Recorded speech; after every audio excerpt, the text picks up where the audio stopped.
14 দিন পর জনসমক্ষে এলেন ছাগলকাণ্ডে বিতর্কিত জাতীয় রাজস্ব বোর্ডের সাবেক সদস্য মতিউর রহমানের প্রথম স্ত্রী নরসিংদীর রায়পুরা উপজেলা চেয়ারম্যান লায়লা কানিজ লাকি।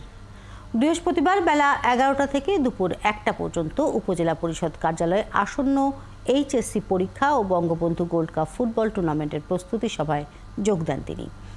এ সময় উপজেলা পরিষদ কার্যালয়ের বাইরে ছিলেন তার বিপুল সংখ্যক কর্মী সমর্থক। সভায় কোনো সাংবাদিককে উপস্থিত এখন জন্ম সনদ দিয়ে খোলো বিকাশ স্টুডেন্ট অ্যাকাউন্ট, নিজের বিকাশ নিজে কর থাকতে দেননি লাকি। সভা শেষে সাংবাদিকরা কথা বলতে চাইলেও তাদের এড়িয়ে যান তিনি।